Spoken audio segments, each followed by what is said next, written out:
सर्वांना या फादर्स डेच्या खूप मनापासून शुभेच्छा आहेत. आणि आज वाचलेली वचनं आहेत त्या वचनांकडे आपण जाऊया आणि प्रभूच्या वचनातून आज शिकण्याचा आपण प्रयत्न करू.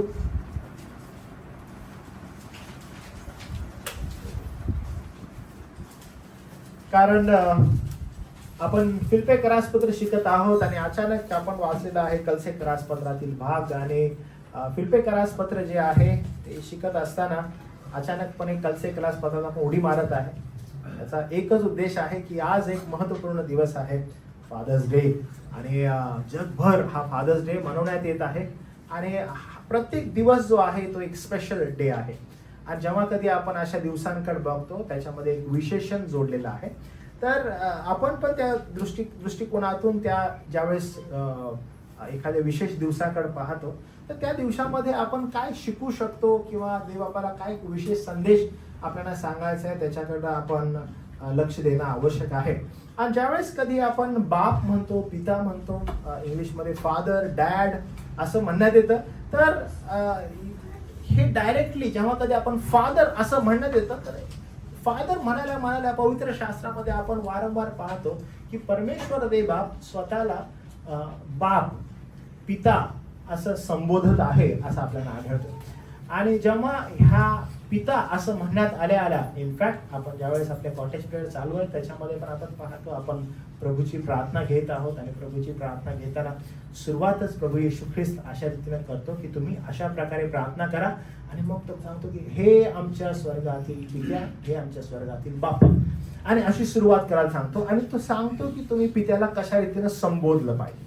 तर एक बाप, एक पिता म्हणून संबोधणं आवश्यक आहे. तर आजचा जो संदेश आहे, आजचा संदेश हा जे आज जगातील जे वडील आहेत, जे पिता आहेत, आणि त्या पित्यांना एक गंभीर सूचना आहे. आणि ती गंभीर सूचना आपण जे वडील आहोत त्या आपल्या सर्वांसाठी आहे. फक्त हे सर्वांसाठी जे वडील आहेत त्यांच्यासाठीच नसून जे वडील होऊ इच्छितात किंवा येणाऱ्या दिवसामध्ये होणार आहेत त्यांना देखील एक गंभीर सूचना आज आपण पाहणार आहोत. कारण या वचनामध्ये कलसे करासपत्र 3 अध्याय आणि वचन 21 यामध्ये जर आपण पाहिलं तर तुम्हाला काही गोष्टी दिसतात. आपल्या बायबलमध्ये आपण जाऊया आणि वचन 21 पाहूया. कलसे करासपत्र याचा 3 अध्याय आणि वचन 21 एक गंभीर सूचना वडिलांसंदर्भात आपल्याला दिसत आहे. आणि त्याकडे आपण जाऊया. मी तुम्हाला उत्तेजन देईन की हा जो संदेश आहे हा संदेश वडील असलेल्या, वडील होऊ इच्छिणाऱ्या आणि ज्यांच्याकडे कदाचित वडील जो संदेश आपण ऐकणार आहे त्या प्रकारचे वडील नसतील किंवा त्यांना मिळाले नसतील. पण प्रभू येशू ख्रिस्त त्याच्या वचनाद्वारे आज जे शिक्षण आपल्याला देत आहे त्या शिक्षणाद्वारे हे समजून घेणं गरजेचं आहे की भले आम्हाला जगातील वडील अशा रीतीनं मिळाले नसतील पण प्रभू देवबाप एक फार सुंदर अभिवचन दत्तकपणाचं देतो की जे प्रभू येशू ख्रिस्तावर विश्वास ठेवतात त्यांना खुद्द प्रभू येशू ख्रिस्त जो पिता, त्याचा पिता आहे, तो पिता त्यांना दत्तक पुत्र आणि कन्या म्हणून ख्रिस्तामध्ये जवळ घेतो. म्हणून हा जो संदेश आहे हा संदेश आपल्याला जो पिता आहे त्याचं प्रतिबिंब आपल्याला शिकवतो, सांगतो. तर आपण एकदम काळजीपूर्वक आजच्या ह्या संदेशाकडे जाऊया. आपण 3 अध्याय 21 वचन वाचूया. काय गंभीर संदेश आहे जराशी पडताळणूक आपण करू. तिथं असं लिहिलेलं आहे की बापांनो, तुम्ही आपल्या मुलांना चिडीस आणू नका, आणाल तर ती खिन्न होतील. 21 वचन जे आहे त्या 21 वचनात आपण पाहतो की बापांनो म्हणाल्यानंतर त्या ठिकाणी तुम्हाला एक कॉमा दिसतो. त्याच्यानंतर दुसरं त्यातला जो मथित अर्थ आहे तो असा आहे की बापांनो म्हणाल्यानंतर कॉमा आहे आणि त्यानंतर लगेच दुसरं एक सेईंग, एक वर्ड त्या ठिकाणी दिसतो. तुम्ही आपल्या मुलांना चिडीस आणू नका, पुन्हा कॉमा आहे. आणि मग तिसरं असं आहे जर आणाल तर ते खिन्न होतील आणि मग तुम्हाला फुल स्टॉप दिसतो. आणि मग ही जी गोष्ट आहे आपण 3 भागात याची विभागणी करू. पहिला भाग बापांनो, दुसरा भाग आपल्या मुलांना चिडीस आणू नका, आणि तिसरा जो भाग आहे आणाल तर ते खिन्न होतील. तर अशा 3 पार्टमध्ये आपण आजचा संदेश करणार आहोत. ज्यावेळेस आपण म्हणतो की वडिलांनो किंवा बापांनो असं म्हणाल्यावर हे कोणाला उद्देशून आहे हे आपल्याला दिसत आहे. मी तुम्हाला परत सांगतो की हा जो संदेश आहे हा संदेश वडील म्हणून आज आपल्या मंडळीमध्ये जे तरुण आहेत कदाचित ते जेव्हा येणाऱ्या दिवसामध्ये जेव्हा ते आपल्या स्वतःला वडील म्हणून सादर करतील त्या लोकांची तयारी पण आहे. आणि ज्या कोणी मुली आहेत, ज्या स्त्रिया आहेत, त्यांनी ही स्वतःची पडताळून करून घेणं, आपल्या वडिलांकडे कोणत्या दृष्टिकोनातून पाहायला पाहिजे आणि कसा दृष्टिकोन असणं आवश्यक आहे याविषयी तो आपल्याला शिकवेल. आणि मग आपण पाहतो की कुणाला बोलण्यात आलेला आहे, तर ते म्हटले की वडिलांनो. आणि मग दुसरा जो त्यातला पार्ट आहे त्या दुसऱ्या पार्टमध्ये असं दिसतं की मुलांना चिडीच आणू नका. आपल्याला दिसते की डायरेक्ट कमांड आहे आणि डायरेक्ट कमांड अशी आहे की तुम्ही आपल्या मुलांना चिडीस आणू नका.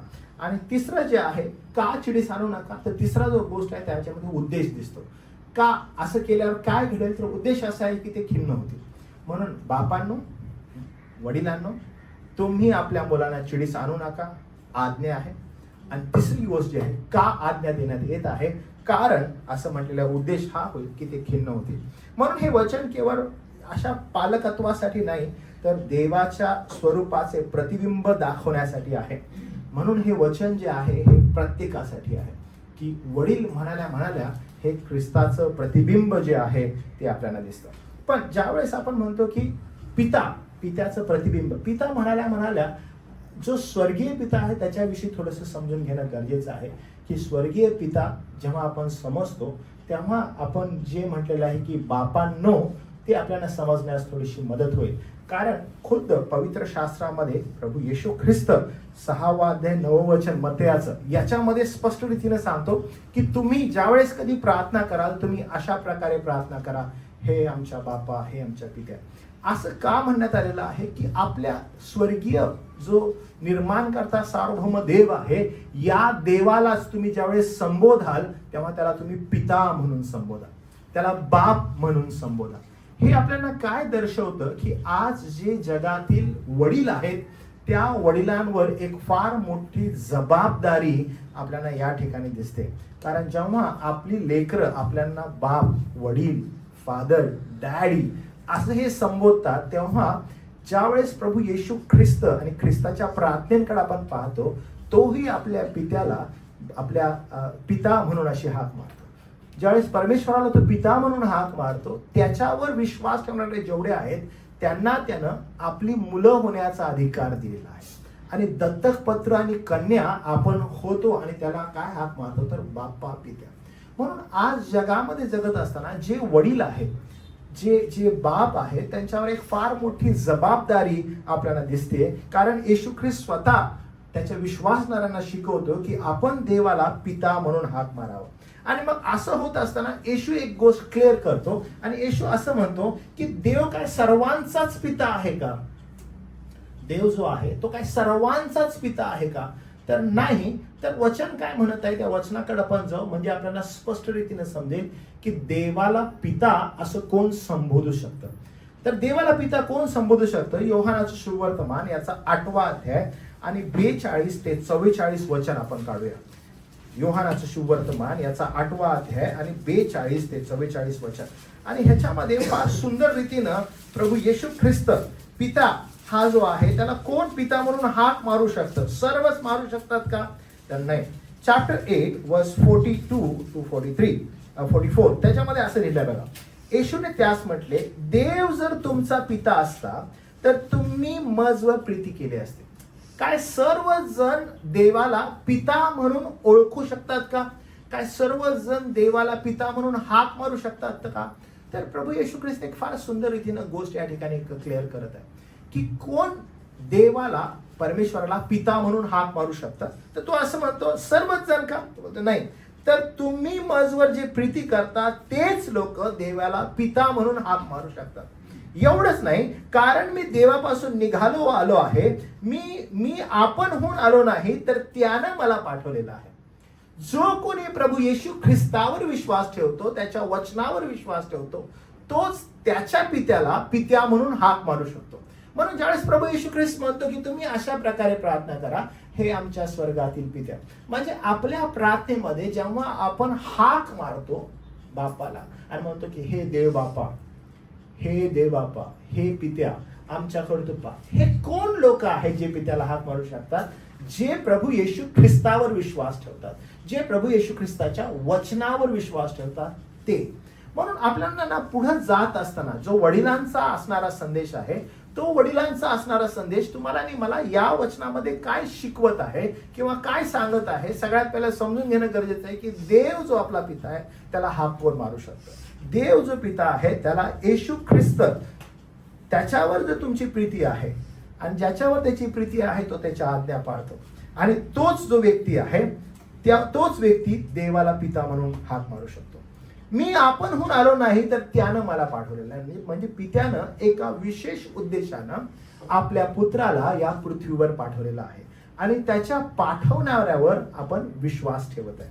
एवढंच नाही, प्रभू येशू ख्रिस्त असं म्हणतो, तुम्ही माझे बोलणे का समजत नाही?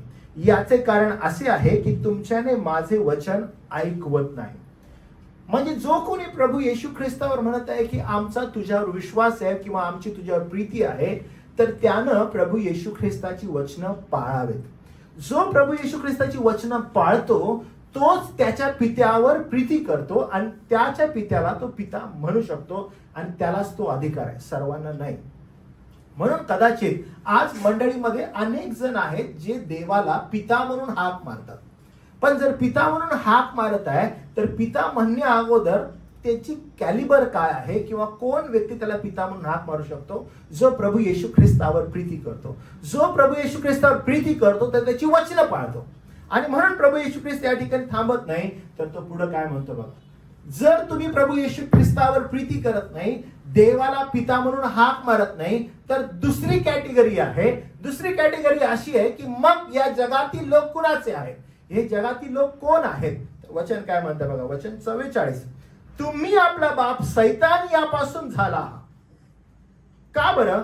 कारण आपल्या बापाच्या वासनाप्रमाणे कराव्यास पाहता तो प्रारंभापासून मनुष्यघातक आहे आणि तो सत्यात टिकला नाही. सत्यात टिकला नाही. आपण जर वर गेलो तर तुम्हाला कळतं, प्रभू येशू ख्रिस्त नंतर सांगतो सत्य काय. तो म्हणतो सत्य त्याचं वचन आहे. तर तो असं म्हणतो, जो प्रारंभापासून मनुष्यघातक आहे. तो कसा आहे? तो मनुष्यघातक आहे. आणि मनुष्यघातक असल्यामुळे तो काय करतो बरं? तो सत्यात टिकत नाही, कारण त्याचमध्ये सत्य नाही. तो खोटे बोलतो, तो स्वतःहूनच बोलतो, कारण तो लबाड व लबाडाचा बाप आहे. जो कोणी देवाला आपला बाप म्हणून हाक मारत नाही, तो एकाचाच होऊ शकतो, आणि तो म्हणजे सैतानाचा, कारण तो प्रारंभापासून मनुष्यघातक आहे. त्यानं आपल्याला देवापण फार मोठी आणि अद्भुत एक कृपा पुरवलेली आहे. आणि ती कृपा अशी आहे की तुम्ही आणि मी प्रभू येशू ख्रिस्तामध्ये आज आपल्या निर्माणकर्त्याला पिता म्हणून हाक मारू शकतो. काल आपल्या कॉटेज प्रेयरमध्ये मी तुम्हाला एनकरेज केलं आणि सांगितलं की आपण किती ब्लेसेड आहोत त्याचे लोक म्हणून. येशू ख्रिस्तामध्ये आपल्याला कसं प्रभू परमेश्वरानं वेगळं केलेलं आहे. येशू ख्रिस्तानं कशी मंडळी प्रस्थापित केलेली आहे आणि कशा रीतीनं तो म्हणतो की ह्याच्या पुढे अधोलोकाच्या द्वाराचं काही चालणार नाही, असं मंडळीला दिलेला आशीर्वाद किती अद्भुत आहे. एवढाच आशीर्वाद नाही आहे, तर हा आशीर्वाद अजून पुढे आहे. रोमकरास पत्र याचा 8वा अध्याय आणि 14 आणि 15 वचनामध्ये हा आशीर्वादाचं स्वरूप तुम्हाला दिसतं बघा. हे आशीर्वादाचं स्वरूप 8वा अध्याय आणि वचन 14 आणि 15 मध्ये रोमकरास पत्र.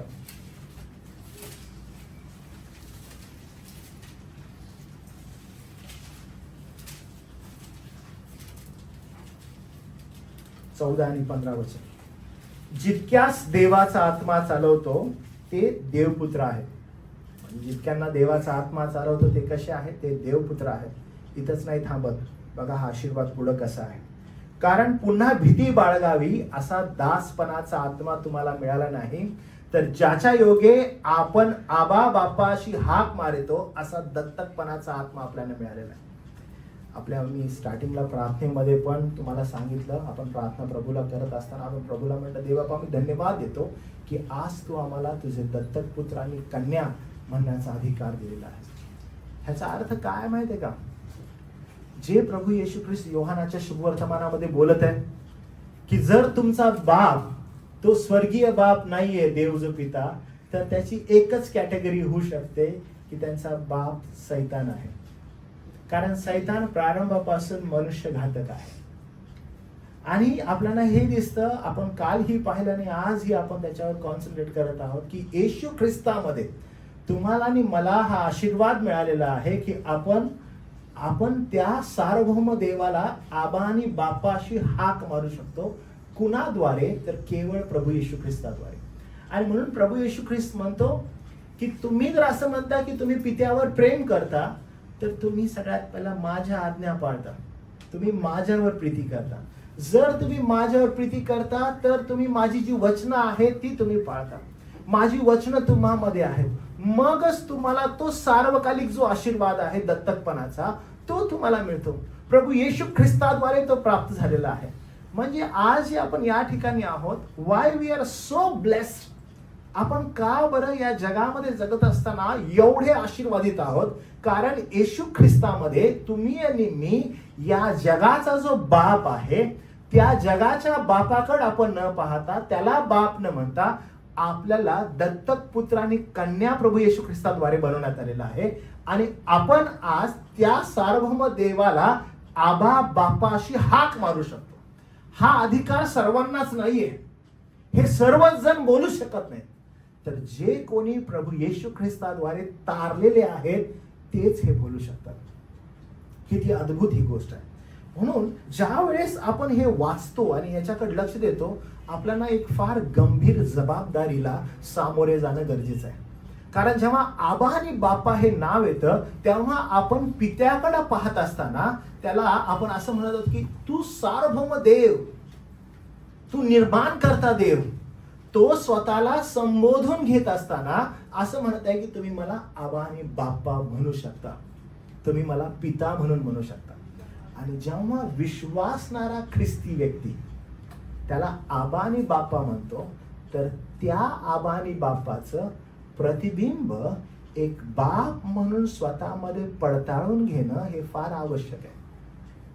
कारण एक ख्रिस्ती व्यक्ती जो वडील आहे, जो बाप आहे, तो ख्रिस्ताचं प्रतिबिंब, स्वर्गीय देवाचं प्रतिबिंब आपल्या जीवनामध्ये आपल्या लेकरांना दाखवत आहे की कशा रीतीनं तो स्वर्गीय बाप आज मनुष्यावर कोणत्या दृष्टिकोनातून, विशेष करून मंडळीकडे कोणत्या दृष्टिकोनातून पाहतो, जी मंडळी त्याला आबा आणि बापाशी हाक मारते. त्यामुळे जी जबाबदारी आहे ती जबाबदारी ह्या स्थितीमधून अतिशय उच्च स्थितीला जाते. जसं की कोणीही व्यक्ती या जगातील त्याला आबा आणि बापा हाक मारू शकत नाही, तशाच प्रकारे कोणीही व्यक्ती आज जीवन जगत असताना ख्रिस्ताचं, देवाचं प्रतिबिंब स्वतःमध्ये प्रतिबिंबित करू शकत नाही. सर्वांनाच ते शक्य आहे का? सर्वांनाच नाहीये. मग कुणाला आहे? जे लोक त्याला आबा आणि बापाशी हाक मारतात त्याच लोकांना. कारण आजचा हा जो संदेश आहे, हा संदेश आपल्याला एका फार गंभीर गोष्टीकडे पुढे घेऊन जात आहे. कारण एक वडील म्हणून आपल्याला गंभीर होणं फार आवश्यक आहे.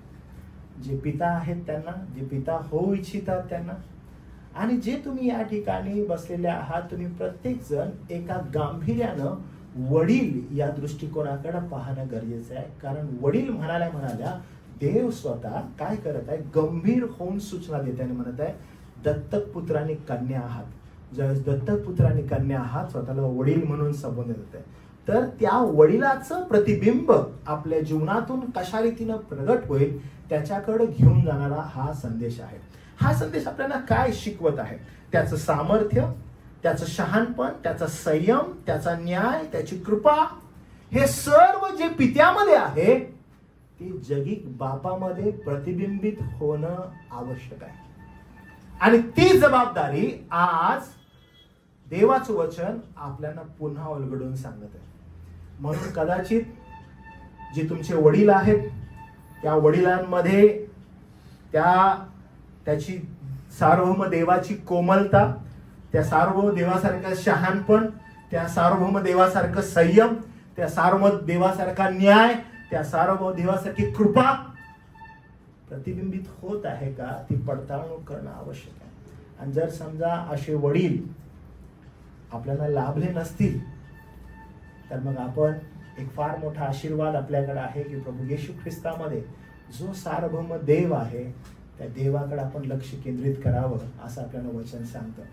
पण त्याचबरोबर एक फार मोठी जबाबदारी जे वडील आहेत त्यांच्यावर येते. आणि त्यांच्यावर येते तर ती काय म्हणते, काय सांगत आहे, तर सांगत असं आहे की आपण फार गांभीर्यानं वडिलांची भूमिका या जगात जगत असताना जगावी. कारण वडिलांची भूमिका कुणाला प्रतिबिंबित करते, जो निर्माण करता पिता आहे त्याला प्रतिबिंबित करत आहे. आणि म्हणून आपण काय करूया, हे जे 3 पार्ट आहेत याच्यामध्ये आपण मागून सुरुवात करू. कारण ते खिन्न होतील. खिन्न काय होतील, तर उदासीनता आपल्याला या ठिकाणी दिसते. खिन्नता जी आहे ती उदासीनता. वडिलांनो, काय म्हटलेलं, बापांनो, तुम्ही आपल्या मुलांना चिडीस आणू नका, आणाल तर ते खिन्न होतील. तर आपण काय करूया, आपण उलट जाऊया. आपण असं म्हणूया की ते खिन्न होतील, मग आपण जाऊया की चिडीस आणू नका, आणि मग बापांनो हा जो उद्देश आहे असा आपण उलट जाऊया. उद्देश काय आहे, उद्देश असा आहे की बघा ते खिन्न होतील. खिन्न होणं याचा अर्थ नेमका काय आहे आणि पवित्र शास्त्र काय म्हणू इच्छितं, तर ही गोष्ट समजून घ्या. खिन्न म्हणाल्या आत्मविश्वास हरवलेली व्यक्ती, उदासीनता ही काय होते, ही भरभरून व्यक्तीमध्ये येते. आणि म्हणून वचन असं म्हणतंय की तुम्ही आपल्या मुलांना चिडीस आणू नका, ते काय होतील, ते खिन्न होतील. खिन्न होणं, कधी कधी आपल्याला काय वाटतं की खिन्न होणं म्हणजे असं रुसून बसणं. ओ मी खिन्न झालो, मी रुसून बसलो, ओ खिन्न झालो, मला ना बोलायचंच नाहीये, कारण का मी दुःखी झालेलो आहे. खिन्न झालो, मी रुसून बसणार, मी कुठेतरी कोपऱ्यात जाऊन बसणार, मी त्यांची कट्टी करणार, पप्पा मी तुमची बोलणार नाही, आणि वडील मी तुला माहिती बोलायचं नाही. अशा प्रकारे खिन्नता दर्शवते. पण लक्षात घ्या, ज्यावेळेस खिन्न या शब्दाकडे आपण जातो, तर ज्या वेळेस मुलांना चिडीस आणण्यात येतं त्याच्यातून बाहेर येणारी जी गोष्ट आहे ती गोष्ट काय आहे, तर आत्मविश्वास हरवलेली स्थिती निर्माण होते, उदासीनता येते आणि उत्साहाचा अभाव येतो. अशा प्रकारचं पालकत्व देवाला मान्य नाहीये. की जे काही एक बाप म्हणून करत आहे, या बाप म्हणून करत असताना देवानं आपल्या समोर स्वतःचं चित्र उभं केलेलं आहे आणि देव म्हणत आहे की पहा, तुम्ही मला बाप, पिता म्हणून हाक मारा.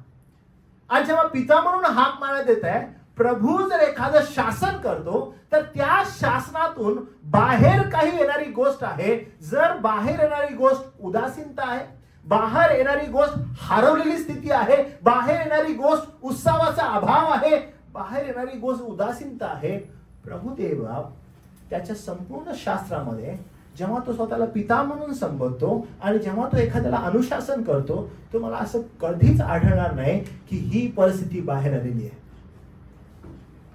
तुम्हाला सदैव आढळेल की देव ज्यावेळेस शासन करतो किंवा एखादी गोष्ट करतो, त्यातून एक अद्भुत प्रकारचे आशीर्वाद त्या लोकांना प्राप्त होतात. आणि त्यामुळं खुद्द देवाला ही स्थिती अमान्य आहे. म्हणून जे वडील आहेत त्यांनी हे लक्षात घेणं गरजेचं आहे की ज्या वेळेस आपल्या लेकरांकडे आपण पाहतो आणि एखादी घटना, एखादी गोष्ट आपल्या लेकरांसंदर्भात आपण करत असतो, ती करत असताना त्या लेकरांना कोणती स्थिती प्राप्त होत आहे.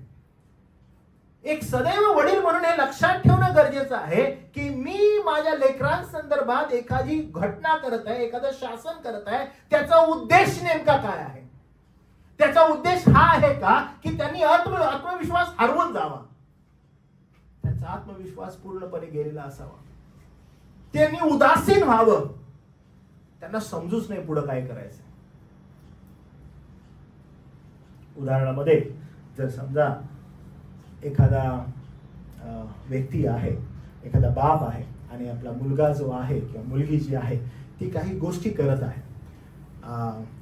उदाहरणामध्ये समजा क्रिकेट खेळत आहे, उदाहरण बघा, क्रिकेट खेळायचं आणि क्रिकेट खेळत आहे आणि क्रिकेटचा जो स्ट्रोक आहे तो असा मारत आहे आणि मग बाप जातो आणि म्हणतो की हे तू चुकीचं करत आहेस, हा स्ट्रोक असा मारू नको अँड हे विल टर्न अवे. आणि तो सांगत आहे की तू असा स्ट्रोक मारू नको किंवा अशी बॅट फिरवू नको, आणि तो तिथे निघून गेला. तर मला माहिती आहे याचा अर्थ काय. तो त्याला सांगत की तू असं मारू नको, पण त्याने त्याला हे नाही सांगितलं की कसं मार. म्हणजे ज्यावेळेस तुम्ही म्हणता की असं नको मारू, याचा अर्थ काय होत आहे की त्याला तू उपाय दे, त्याला तू रस्ता दे, त्याला हरवलेल्या स्थितीत सोडू नको, त्याला अर्धवट सोडू नको, त्याला पूर्णतेस घेऊन जा. जेव्हा आपण एखाद्याला, आपल्या लेकराला आपण शासन करतो किंवा मार्ग सांगतो किंवा त्याला अटकाव करतो, त्या अटकावेबरोबर त्याला त्यातून निघण्याचा पण मार्ग सांगणं आवश्यक आहे. ज्यावेळेस आपण खुद्द पवित्र शास्त्रामध्ये पाहतो, परमेश्वर देवबाप जो स्वतःला पिता म्हणून संबोधतो, ज्या वेळेस तो इस्रायलाला किंवा त्याच्या संततीला ज्या वेळेस तो म्हणतो की हे करू नका, त्याच बरोबर दुसरा उपायही सांगतो. त्यांना हरवलेले तो सोडत नाही. ज्या वेळेस कधी शासन करतो, त्या शासनातून बाहेर निघण्याचा मार्गही तो सांगतो. त्यामुळं ज्या वेळेस म्हणतो की खिन्न करू नका, असं म्हणण्याचा अर्थ हा आहे की जेव्हा बाप म्हणून एखादी गोष्ट तुम्ही पुढे आणता, ती आणत असताना हे लक्षात ठेवणं गरजेचं आहे की माझा उद्देश काय आहे. माझा उद्देश काय आहे. तर काय असावा उद्देश? सर्वात महत्वाचा आहे की प्रभुदेव बाप आपल्याला एक फार सुंदर रीतीनं एक आशा देतो. ती आशा काय आहे? देवामध्ये आशा असलेली आपल्याला संतती आहे. आनंद आहे, देवात सुख मानणारी आपण संतती आहोत. धैर्य आहे, कारण देवाच्या सामर्थ्यात विश्वास ठेवणारे आपण संतती आहोत. म्हणून आपण आपल्या लेकरांना तशाच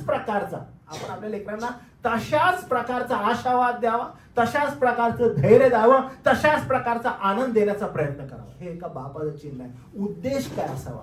मी प्रत्येक गोष्ट करण्यामागं माझा उद्देश काय आहे? माझ्या लेकरांसंदर्भात जर एखादी गोष्ट मी करत आहे, माझा उद्देश काय आहे हे मला समजणं आवश्यक आहे.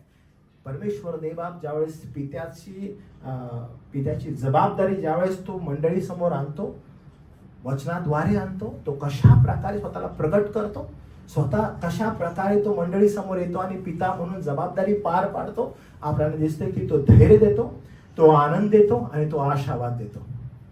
प्रत्येक वेळेस आपण पाहतो त्यानं कधीही त्याच्या लोकांना अशा हरवलेल्या परिस्थितीमध्ये आता आम्ही काय करावं अशा रीतीने नाही, उदासीन त्यानं आपल्या लेकरांना कधी नाही ठेवलं. तर तो काय करत आहे? त्यानं तो आशावाद देत आहे.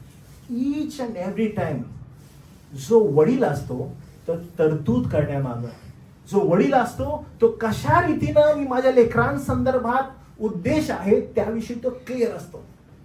तो कधी असं नसतो की आता मी काय करू. He is always ready. तो सदैव तयार आहे. आणि त्यामुळे तो काय करतो?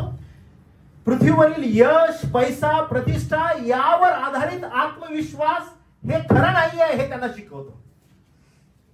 तो जातो आणि आपल्या लेकरांसमोर बसतो आणि असं नाही सांगत की बघ तुला यश असणं गरजेचं आहे, तू ह्या जगात जगत असताना तुला पैसा असणं आवश्यक आहे, तू प्रतिष्ठा मिळवणं आवश्यक आहे. या गोष्टींवर त्याचा भर नसतो. कारण त्याचं लक्ष कुठं असावं की जो स्वर्गीय पिता आहे, तो स्वर्गीय पित्याला तो या जगामध्ये प्रतिबिंबित करत आहे. जेव्हा तो स्वर्गीय पित्याला प्रतिबिंबित करत आहे त्यावेळेस स्वर्गीय पिता अशाच प्रकारे करत आहे का हे पडताळून करणं आवश्यक आहे. आणि त्यामुळं तो आपल्या लेकरांचा फोकस या जगातील, या पृथ्वीवरील यश, या पृथ्वीवरील पैसा, या पृथ्वीवरील प्रतिष्ठा हाच आत्मविश्वासाचा खरा मार्ग आहे हे तो शिकवत बसत नाही. त्यांना उत्तेजन या गोष्टीविषयी देत नाही. तर तो उत्तेजन कशाविषयी देतो? तो असं म्हणत आहे की पवित्र शास्त्र आपल्याला शिकवतं की आपला आत्मविश्वास, आपला विश्वास हा केवळ देवावर असावा. तुम्हाला उदाहरण देतो की याची पेरणी कशी होते. जर समजा एखादा मुलगा आहे आणि मुलगी आहे त्यांच्या घरामध्ये आणि वडील आहेत आणि नक्कीच आजचा हा संदेश जो आहे तो वडिलांना उद्देशून आपल्याला दिसत आहे, पुढे जात आहे आणि म्हणून वडिलांनी फार काळजीपूर्वक हा संदेश ऐका. आणि ह्याच्यामध्ये आपण पाहतो की वडील आहेत आणि मुलगा आहे किंवा मुलगी आहे ती वडिलांजवळ येते आणि मग ती सांगत आहे की हाऊ टेरिबल प्रॉब्लेम ती त्या प्रॉब्लेम मधून जात आहे, किंवा तो किती भयानक तो प्रॉब्लेम मधून जात आहे, किंवा त्या मुलावर किती मोठं संकट आलेलं आहे आणि ते येऊन आपल्या बाबाबरोबर डिस्कस करत आहे. तो प्रॉब्लेम डिस्कस करत आहे. आणि तुम्हाला माहित आहे बाप आहे तो बसलेला आहे, ती मुलगा किंवा मुलगी येत आहे आणि सांगत आहे की फार मोठं संकट, फार मोठं दुःख, फार मोठं कष्ट त्या लेकरामध्ये आलेलं आहे, फेस करत आहे. तिथं तो व्यक्ती, तो बाप ज्या प्रकारची पेरणी त्या मुलामध्ये करत आहे, फार मोठी गोष्ट इथं प्रदर्शित होत आहे. जर समजा तो बाप म्हणत आहे की चल बसूया, प्रॉब्लेम काय सांग, आणि ते प्रॉब्लेम डिस्कस करत आहे, आणि मग प्रॉब्लेम सांगितला तो, अच्छा no problem, I will solve it. आणि मग तो सांगत आहे की बघ आता आपण प्लॅन करू, कशा रीतीने पुढे जायला पाहिजे, काय करायला पाहिजे, ही योजना आहे, यातून कसं बाहेर यायचं. तुम्हाला माहिती आहे हे फेल होणार आहे. जी पेरणी त्या ठिकाणी करायची ती पेरणी अशी आहे की when some problem comes, reaction काय आहे की no problem, will sit and pray. स्वतःवरचा विश्वास नाही, स्वतः किती आत्मविश्वासाने भरलेला आहे, I can solve any problem, हे म्हणण्या अगोदर त्यानं हे दर्शवणं गरजेचं आहे किंवा हे अस्तित्वात आणणं गरजेचं आहे की माझाही विश्वास सार्वभौम देवावर निर्भर आहे. जर हे नसेल तर मी तुम्हाला सांगतो, तो जो वडील आहे त्या वडिलाचा आत्मविश्वास ही जग आणि जगातील गोष्टींवर आहे. तोही जगाकडे त्याच दृष्टिकोनातून बघत आहे, तोही आपल्या लेकरांमध्ये त्याचीच पेरणी करत आहे जी नाशवंत आहे. आणि त्यामुळे एक वडील म्हणून आपल्याला फार जबाबदारीने वागणं गरजेचं आहे. कारण जर तुम्ही कशाला प्रतिबिंबित करत आहात तर तो केवळ आणि केवळ स्वर्गीय पिता आहे. तुम्ही पहा किती अद्भुत रीतीनं प्रभू येशू ख्रिस्त योहानाच्या शुभवर्तमानामध्ये पिता म्हणून त्याला हाक मारतो, आणि पिता म्हणून हाक मारत असताना त्याची इच्छा कशी पूर्ण व्हावी स्वतःमध्ये हा प्रयत्न करतो, आणि पिताही त्याचं गौरव त्याला कसं प्राप्त होईल हा प्रयत्न करतो. तुम्ही विचार करा की जेव्हा त्याला पकडण्यासाठी सैन्य येतं, आणि जेव्हा ती तुकडी येते येशू ख्रिस्ताला पकडण्यासाठी गेत्सेमनेमध्ये, आणि हा जो पेत्र आहे हा तलवार काढतो आणि म्हणतो आता चढून जावं का ह्या लोकांवर आणि मारावं का. येशू ख्रिस्त म्हणतो आपली तलवार मारण्यात घाल. आता जर मी माझ्या पित्याला प्रार्थना केली तर माझा पिता सैन्य पाठवून देणार नाही का. अहो सक्षमता आहे का, आहे, पण निर्भरता ही केवळ देवाच्या कृपेवर आणि त्याच्या योजनेवर आहे. कोण शिकवत आहे, खुद्द प्रभू येशू ख्रिस्त. त्यामुळे या जगात जगत असताना एक बाप म्हणून आपली जबाबदारी फार मोठी होते की आपण जर कुणाला प्रतिबिंबित करत आहोत तर तो एकमेव प्रभू परमेश्वर देव आहे, तो पिता आहे, आणि आपल्या व्यक्तिमत्वातून ते प्रगट होणं गरजेचं आहे.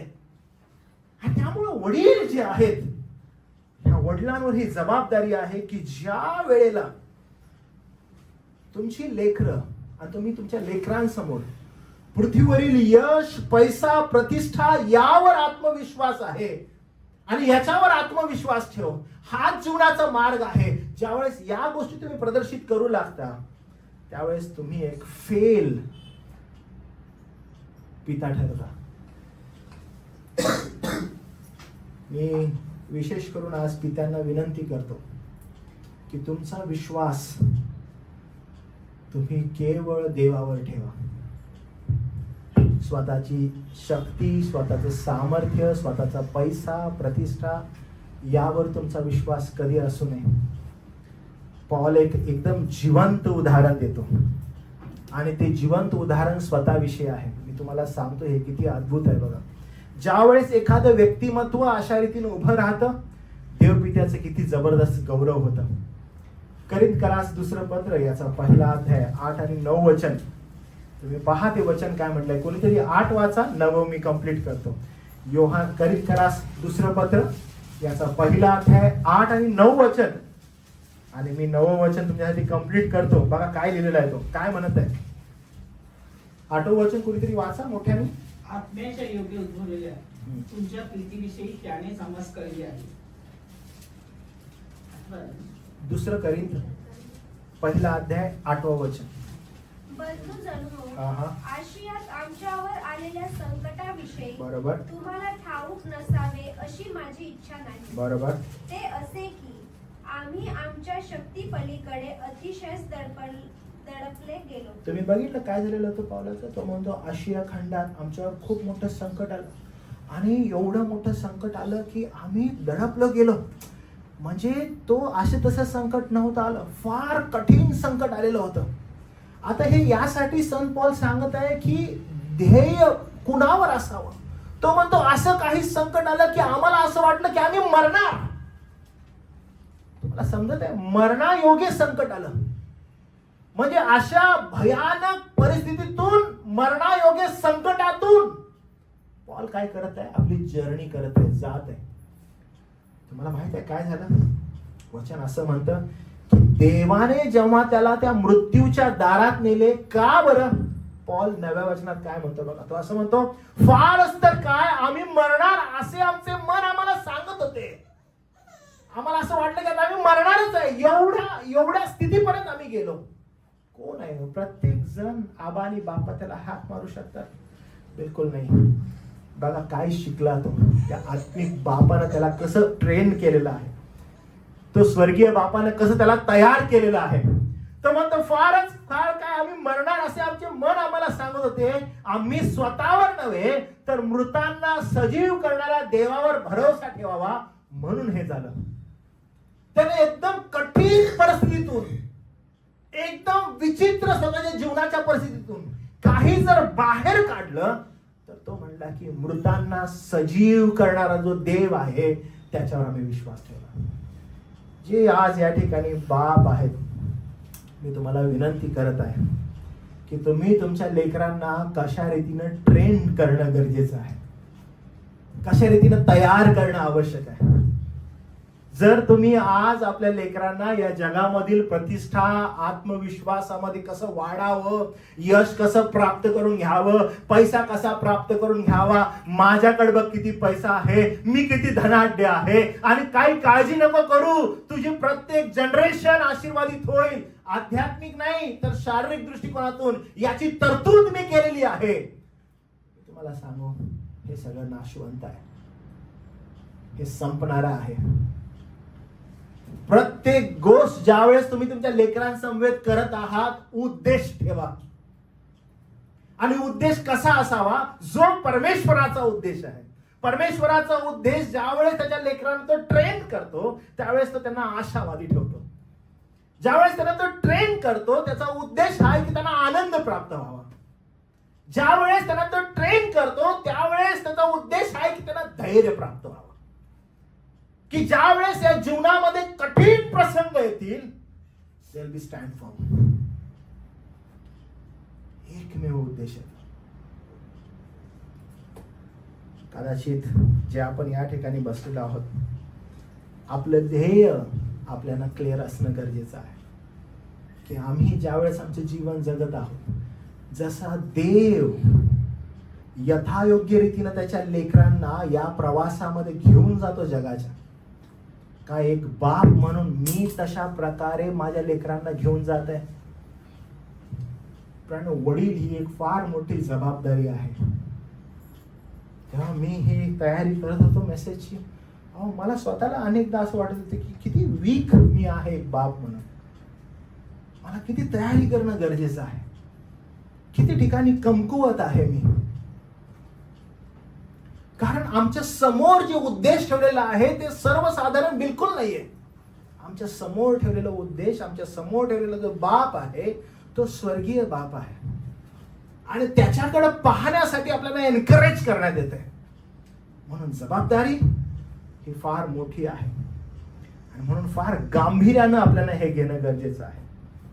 संत पॉल ज्यावेळेस म्हणतो की आम्ही मृत्यूच होणार आमचं असं होतं, आणि या कठीण प्रसंगामध्ये आम्ही देवावर भरोसा ठेवावा यासाठी हे झालं. पुढील भागामध्ये आपण पाहतो की आपल्या मुलांना चिडीस आणू नका. ज्यावेळेस आपण म्हणतो की आपल्या मुलांना चिडीस आणू नका, याचा अर्थ नेमका काय होतं बरं? हे वचन जे आहे, हे वचन एक चेतावणी देतं की आपण आपली अधिकार शक्ती चुकीच्या पद्धतीने वापरू नये. एक बाप म्हणून अधिकार आहे आणि त्या अधिकाराला चुकीच्या पद्धतीने वापरू नये असा आपण संकल्प करणं गरजेचं आहे. कारण याही गोष्टीद्वारे आपल्याला जर कुठं पाहायचं आहे तर ते पाहणं केवळ परमेश्वराकडे आहे. काय परमेश्वर देवा आपल्या लेकरांना चिडीस आणतो का? काय परमेश्वर देवा आपल्या लेकरांना चिडवतो का? तर नाही.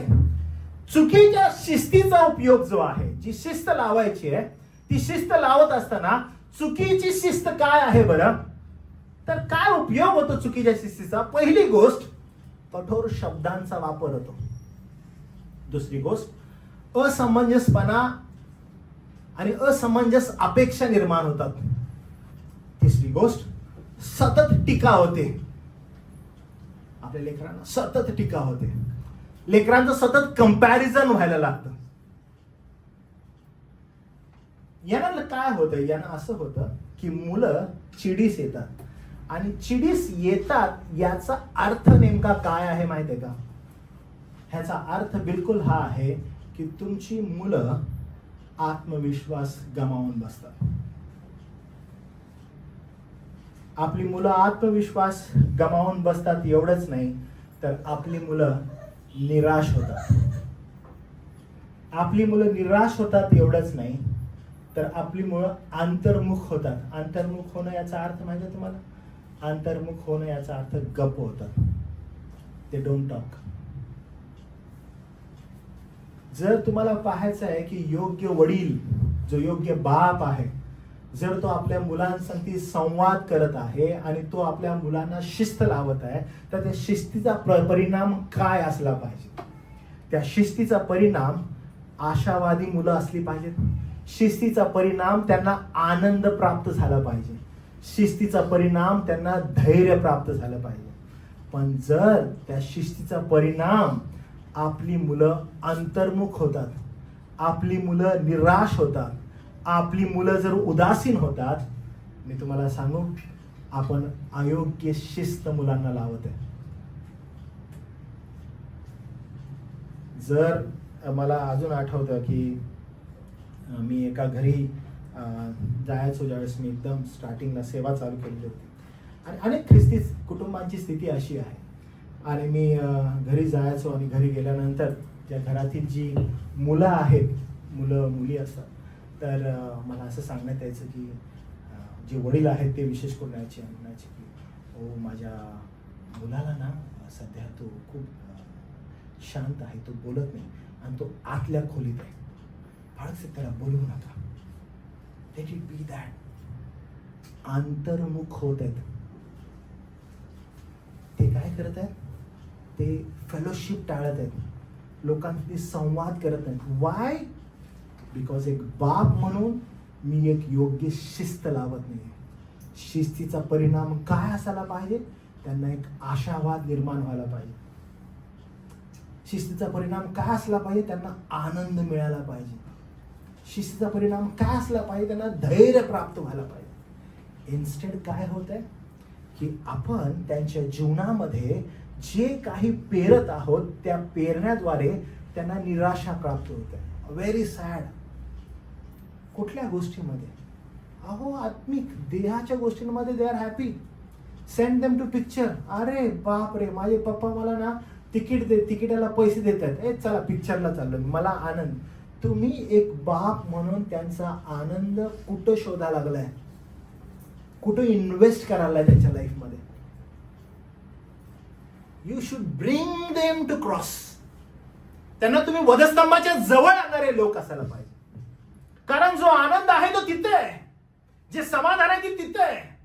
पण त्यांना आपण काय दाखवत आहे? काय काळजी करू नको, तुझ्यासाठी, तुझ्या लेकरा बाळांसाठी तरतूद मी केलेली आहे. तुला हे घर आहे, ह्याच्या नंतरचं घर आहे, ह्याच्या नंतरचं पण घर आहे, काय काळजी नको करू तू. मी एक बाप म्हणून तुझी तरतूद केलेली आहे. तुम्हाला मी सांगू, ऍब्सोल्युटली रॉंग आहे.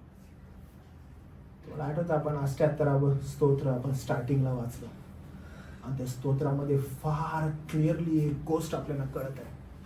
ती गोष्ट काय? की तो इस्रायलाचं घराणं जे आहे आणि त्या घराण्यातील जे लोक आहेत ते म्हणत आहेत की आम्ही आमच्या लेकरा बाळांना, त्यांच्या लेकरा बाळांना, त्यांच्या लेकरा बाळांना, म्हणजे संतती घडवतो. कशामध्ये? त्यांच्या डोक्यामध्ये, त्यांच्या मस्तिष्कामध्ये जर कोणती गोष्ट असावी तर देवा तुझं शास्त्रवचन असावं. जस्ट इथे येण्या अगोदर आपल्या चर्चमध्ये मी ना काही आता जर तुम्ही बघितलं तर खूप मोठं युद्ध चालू आहे सध्या इराण आणि इस्रायलमध्ये. खूप मोठं झालं आहे आणि खूप सारे व्हिडिओज तुम्हाला दिसत आहेत. आणि ह्याच्यामध्ये इस्रायलचे काही व्हिडिओज आहेत ना माझे, काही मी IDF ला फॉलो करतो. मग IDF ला मी बघत होतो की IDF कशा रीतीनं म्हणजे आता सध्या प्लॅन्स करत आहे, कशा रीतीने IDF पुढे जात आहे. IDF म्हणजे इस्रायल डिफेन्स फोर्स. तर जेव्हा बघत होतो त्यांचे व्हिडिओज येत होते, त्या व्हिडिओजमध्ये ते बंकरमध्ये आहेत सगळे. इस्रायलचे सगळं सैन्य कुठं आहे, विशेष करून जे पायलट्स आहेत ते पायलट सगळे एका बंकरमध्ये आहेत. आणि बंकरमध्ये एकत्र राहून ते नियमशास्त्राची वचनं बोलाले.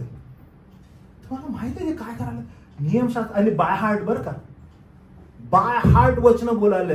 कोण? हे सगळे पायलट्स एकत्र, 150-200 पायलट्स होते, सगळे एकत्र खाली आहेत आणि काय बोलाले, देवाची वचनं, नियमशास्त्राची वचनं बोलाले नॉन स्टॉप.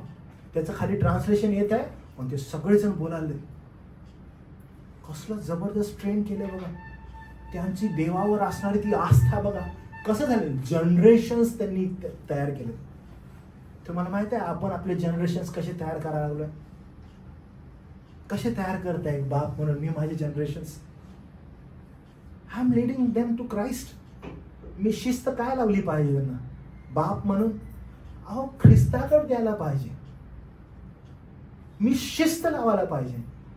आणि इट मे टेक एनिथिंग. कारण खरा आनंद तिथंच आहे हे समजायला पाहिजे. तुम्हाला खरा आनंद तिथंच मिळणार आहे. बाळासाहेब काय माहित आहे का, मी माझ्या मुलावर हात नाही उचलत. काय झालेलं आहे, ते हात उचलण्याचं काम बायकोच आहे. आणि मी लाड करून सांगतो. We should know. तुम्हाला समजायला पाहिजे की कशा रीतीनं मी योग्य शिस्त लावायला पाहिजे. पण ती शिस्त एक बाप म्हणून सगळ्यात पहिला माझ्यामध्ये असली पाहिजे. म्हणून मी तुम्हाला एक उदाहरण दिलं की तुमचं लेकरू जर तुमच्याकडे येतं आणि कशा रीतीने तुम्ही त्याला हाताळता.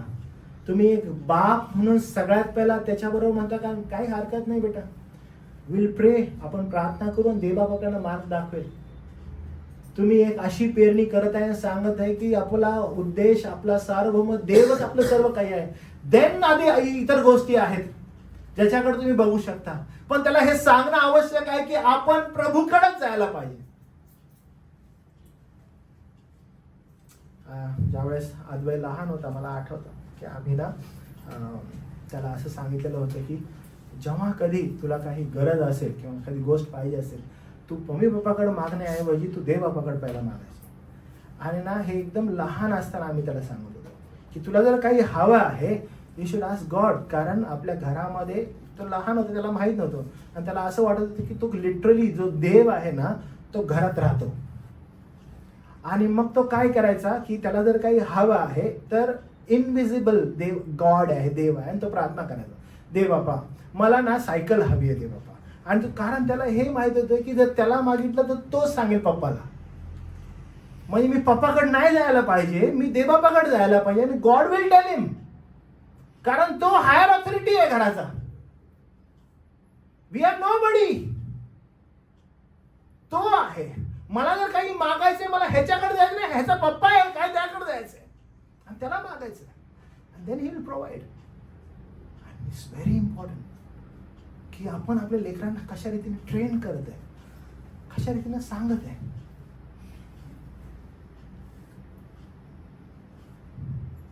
फार अडचणींना सामोरे जावं लागेल. म्हणून जर तुमची शिस्त,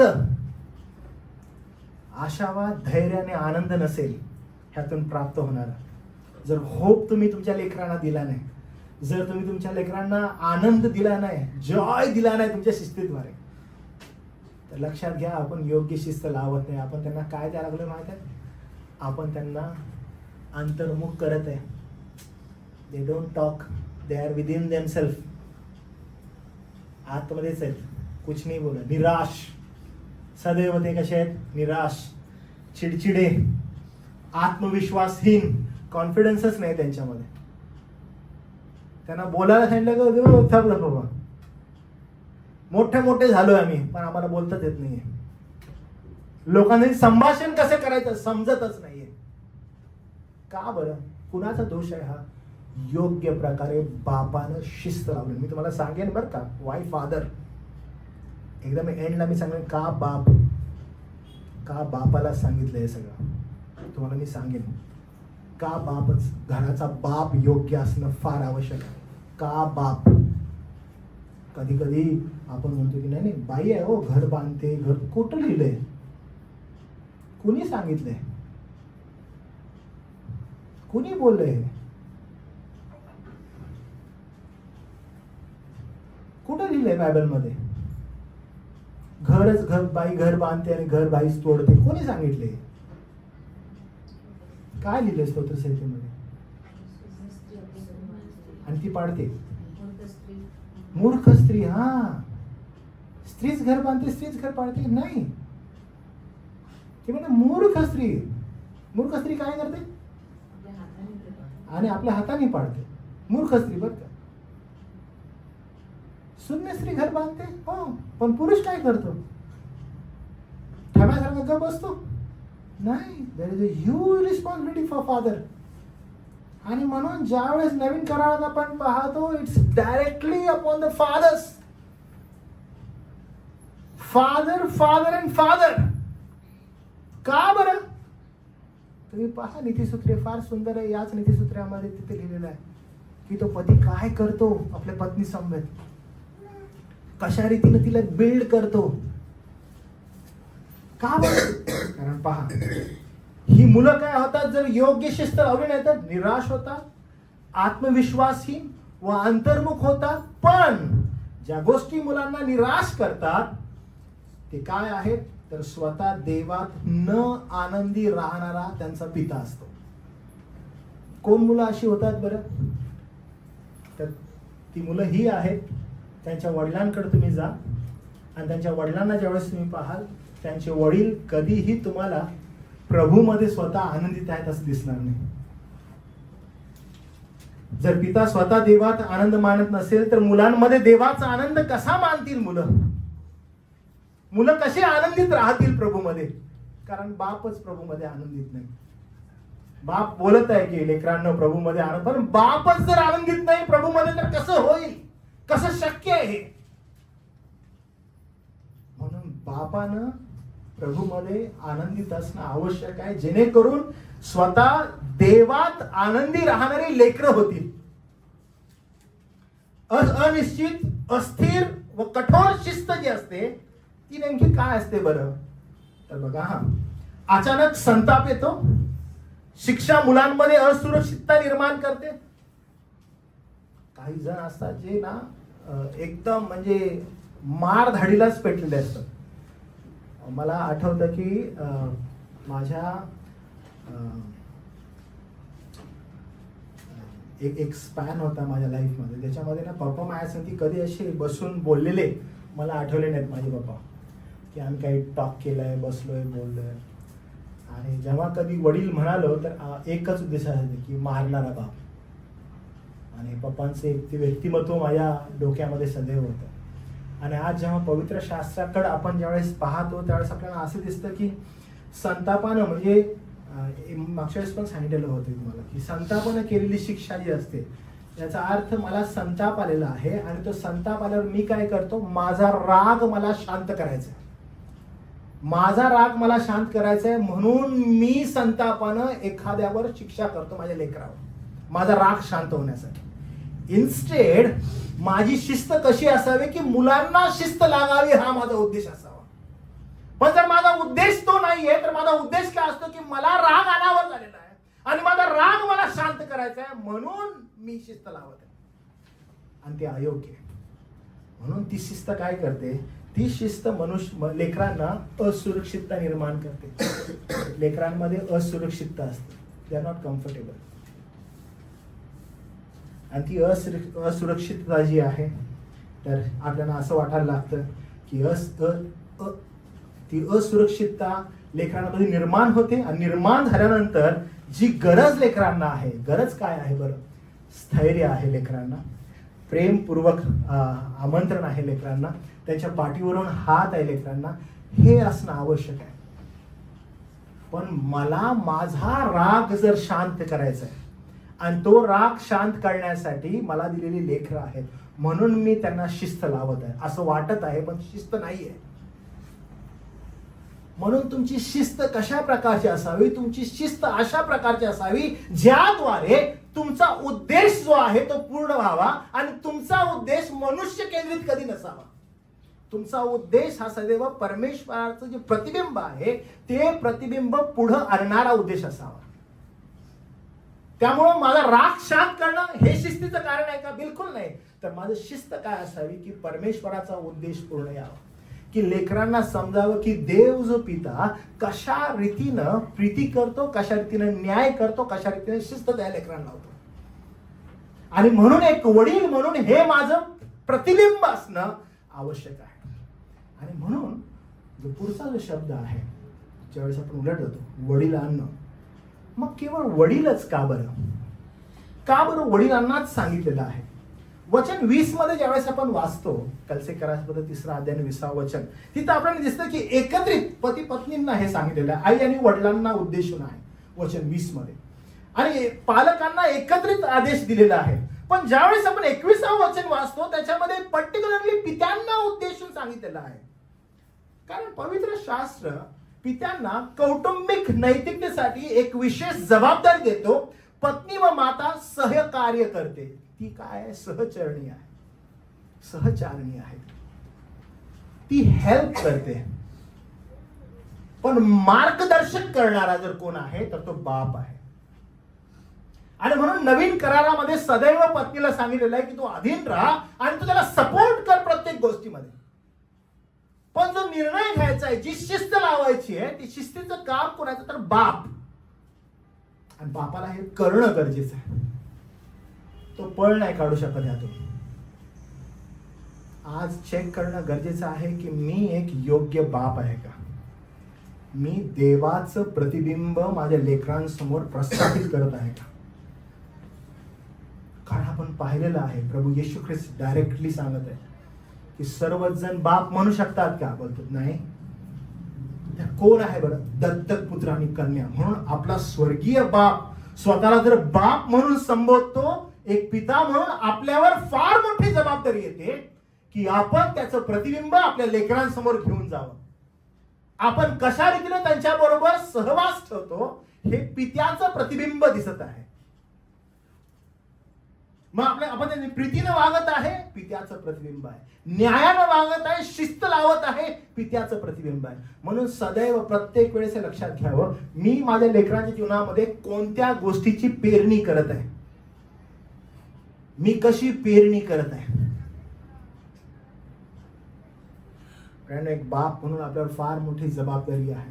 हे विसरूनच जा मग की व्यसन करणारा बाप, हे विसरूनच जा की दारुडा बाप, घरामध्ये येऊन मारधाड करणारा बाप, हे विसरूनच जा. हे विसरूनच जा की मूर्ख बाप. कारण का? ख्रिस्ती म्हणाल्यावर जबाबदारी अशी येते की मी त्या देवाचं प्रतिबिंब माझ्या लेकरांसमोर आणणार. त्यामुळं आज एक वडील म्हणून फार गंभीर इशारा आपल्यासाठी आहे. त्यामुळं एक पती, एक बाप म्हणजे घराचा आध्यात्मिक मार्गदर्शक आहे. तो एक पती आणि एक बाप कोण आहे? तर घराचा आध्यात्मिक मार्गदर्शक. जर तुम्हाला थोडंसं आठवत असेल तर तुम्ही पहा, every time for young men मी सदैव सांगत आहे की तुम्ही तुमच्या विवाहाची तयारी आध्यात्मिक दृष्टिकोनातून करा.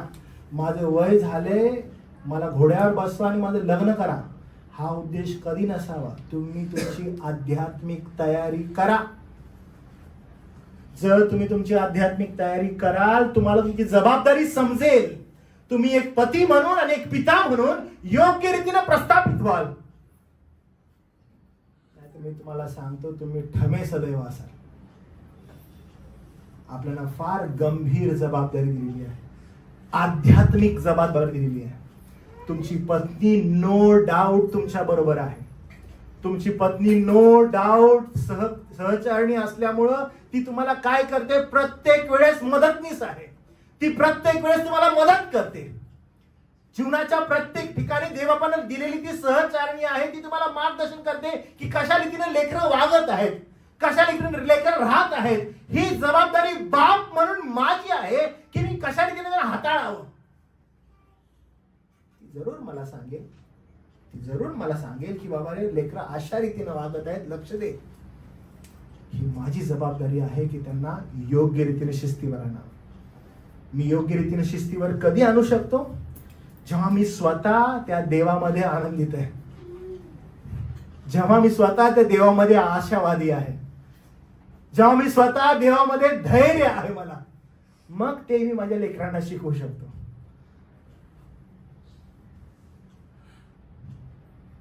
फार एक कठीण गोष्ट आहे बरं का. मला तुम्हाला सांगू दे, महाराष्ट्रामध्ये जेवढे पाळक वर्ग आहेत ना, तर हा एक सर्वे आहे मोस्टली. आणि ह्या सर्वेमध्ये असं आहे की जेवढे सेवक आहेत ना, सेवक म्हणजे पाळक वर्ग, तर एक एक म्हण आहे या लोकांमध्ये, बहुतांश बरं का, बहुतांश सेवक वर्गामध्ये एक म्हण अशी आहे, पाळकाची मुलं जी असतात ना ती बिघडलेली असतात. पाळकाची मुलं कशी आहेत? बिघडलेली. आणि मग असं का बरे बोलण्यात येतं? जेव्हा आपण वचनात पाहतो आपल्याला दिसतं की योग्य प्रकारची पेरणी खुद्द पाळक वर्गाने नाही केलेली. आणि जर पाळक वर्ग आपल्या कुटुंबामध्ये योग्य प्रकारची पेरणी केलेली नाही तर मंडळीमध्ये काय करतील? दुर्दशा आहे ना मंडळीची. का? त्यांनी आपल्या घरामध्ये योग्य पेरणी नाही केली. मंडळीची किती वाईट अवस्था आहे. मग त्यांना मंडळीमध्ये हा कधी संदेशच नाही दिला, मंडळीमध्ये बापांना कधी सांगितलंच नाही असं वागा. का बरं? कारण तो स्वतः तसा नाहीये, त्यामुळे मंडळीमध्ये तो कधी मेसेजच नाही गेला. आणि त्यामुळे तरुण पण, मंडळीमधील तरुण तुम्हाला हातबल दिसतात, मंडळीमधील तरुण तुम्हाला वचनामध्ये दिसणार नाही. मग देवबाप ज्यांच्यावर कुठं कधी कृपा करतो त्यांना कसं तरी करून कुठल्या तरी ठिकाणी देवबाप आणतो आणि त्यांना योग्य प्रकारे त्याची छाटणी करायला लागते. पण मंडळीमध्ये असे संदेश नाही देणार आम्ही. मंडळीमध्ये विशेष करून बापांना शिक्षण नाही देणार आम्ही. आम्हाला नाही द्यायचा तो संदेश. कारण का मी तसा नाही. आज चाचपडून घेण्याची गरज आहे प्रत्येकाला. We need to be very serious about this.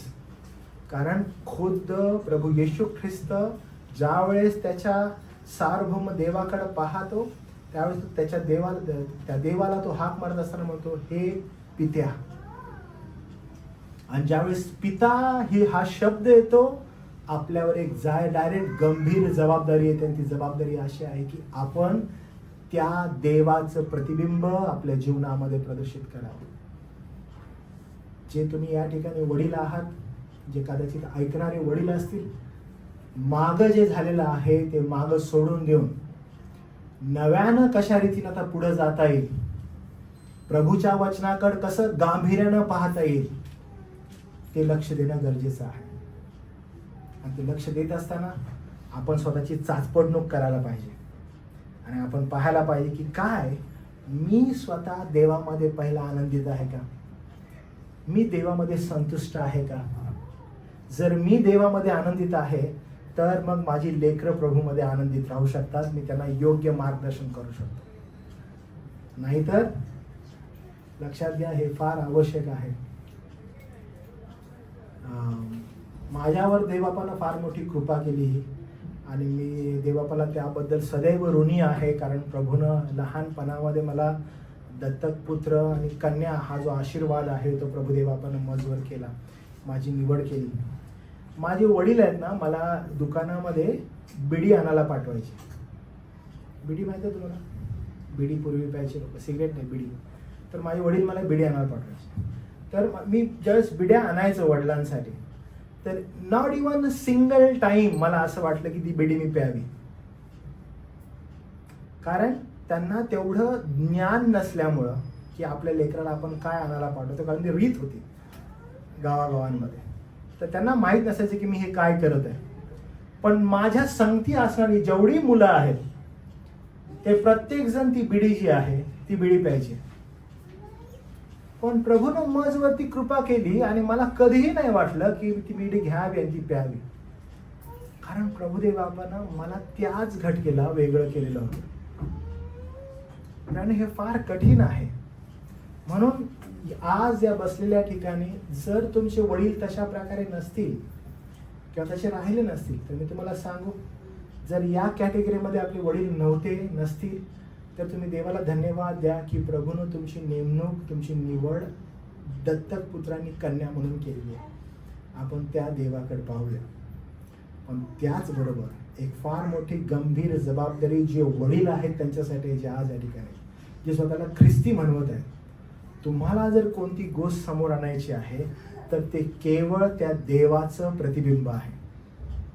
आणि देवाचं प्रतिबिंब हे तुम्हाला देवाच्या गोष्टींकडे घेऊन जातं आणि तुम्ही तुमच्या लेकरांना यथायोग्य रीतीनं देवाच्या वळणात चालवण्यासाठी कटिबद्ध होता आणि त्यांना शिस्त लावता. तुमचा उद्देश हा आहे की या शिस्तीद्वारे तुमच्या लेकरांना एक नवीन आशा मिळावी, एक होप मिळावा. They feel with joy in future. कदाचित त्या सिच्युएशनला त्यांना असं वाटलं की अरे माझे पप्पा मला किती म्हणजे असं पिळून ठेवतायत, नॉट गुड ॲट ऑल. पण सिच्युएशन येईल, पण सिच्युएशन अशी येईल की त्या सिच्युएशन मध्ये आपण फार गांभीर्यानं त्या गोष्टीविषयी विचार करू. आणि ज्यावेळेस लेकरं असतील, ती लेकरं काय करतील, विचार करतील की माझे वडील कसे राहिले, त्यावेळेला जर माझ्या वडिलांनी मला अटकाव केलं नसता माझी परिस्थिती किती गंभीर असती. Oh man, I be very happy. त्यामुळे आपण हे समजून घ्यायला पाहिजे की शिस्त तुम्हाला कोणत्या दृष्टिकोनातून पुढे नेईल.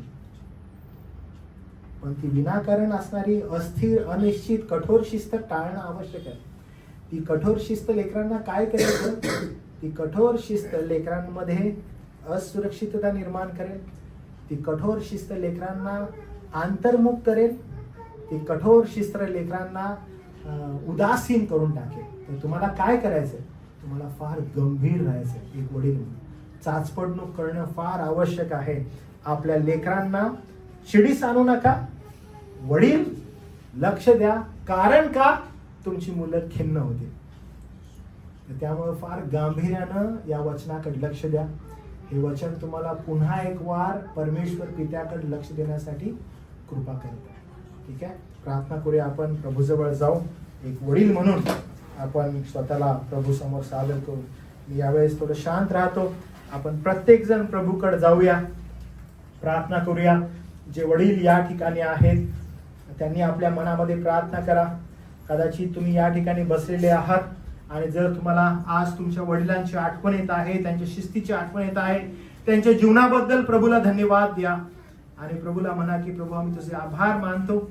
आणि जर अशा प्रकारचे वडील तुम्हाला मिळाले नसतील तर प्रभूला धन्यवाद द्या की प्रभू येशू ख्रिस्तामध्ये तो स्वर्गीय बाप तुमचा आणि माझा पिता आहे.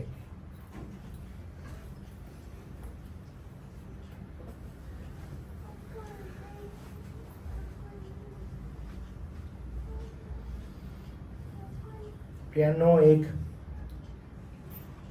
एक बाप, एक पिता जो संपूर्णपणे देवावर विश्वास ठेवतो, तो बाप, तो पिता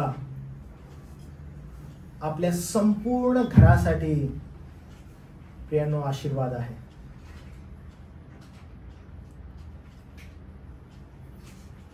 जो बाप देवावर पूर्ण विश्वास ठेवतो, तो बाप आपल्या संपूर्ण घरासाठी आशीर्वाद ठरतो.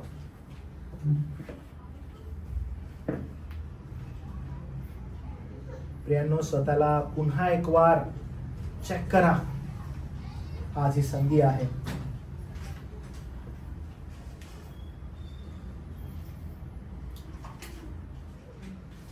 हे आमच्या स्वर्गातील पित्या, तू आज आम्हा सर्व पित्यांचा आदर्श आहेस. आम्हाला तुझ्या सामर्थ्यानं, तुझ्या कृपेनं, तुझ्या दयेनं आमच्या मुलांवर प्रेम करायला, प्रीती करायला, त्यांना योग्य रीतीनं शिस्तीमध्ये वाढवायला, तुझ्यावर विश्वास ठेवायला,